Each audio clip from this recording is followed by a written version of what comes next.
બનાસકાંઠાની અગ્રેસર સહકારી સંસ્થા બનાસ બેંકની 67મી વાર્ષિક સાધારણ સભા દાંતીવાડામાં યોજાઈ હતી, જેમાં સભાસદો માટે 9% ડિવિડન્ડની મહત્વની જાહેરાત કરવામાં આવી છે.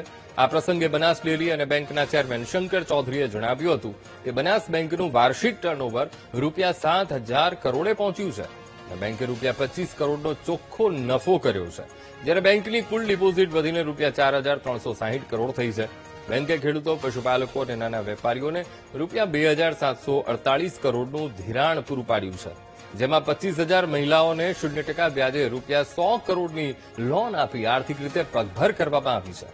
આ સાથે જ આગામી સમયમાં બાદરપુરા ખાતે કમ્પ્યુટરાઇઝડ ઓફિસ, ટ્રેનિંગ સેન્ટર અને ખેડૂતો માટે અદ્યતન મિની ગેસ્ટ હાઉસનું નિર્માણ કરવાની જાહેરાત પણ સભામાં કરવામાં આવી હતી.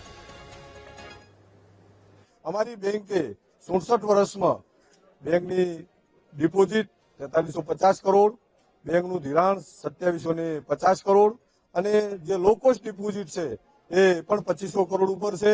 બેંકે એના સભાસદ મંડળીઓને 9%નું ધિરાણ અને સભાસદોને ભેટ આપવાનું પણ આ સાધારણ સભામાં નિર્ણય કર્યો છે. અને માનનીય અધ્યક્ષ સાહેબે જે માર્ગદર્શન આપ્યું કે આ બેંકનું ગરીબોની મૂડી છે, નાના માણસોની મૂડી છે, એ કાયમી સલામત રહે એના માટે એનપીએ ઘટાડવાનો પણ અમે ઉત્તમ પ્રયાસ કર્યો છે. અને મને જે સાથ સહકાર મારા કાર્યકર દળમાં આપ મળ્યો એ બદલ મારા બોર્ડ ઓફ ડિરેક્ટરશ્રીનો, સમગ્ર બૃહદ બનાસકાંઠા જિલ્લાના તમામ ચેરમેન, મંત્રીશ્રી અને સહકારી આગેવાનો આપના માધ્યમથી હૃદયપૂર્વક ખૂબ ખૂબ આભાર માનું છું.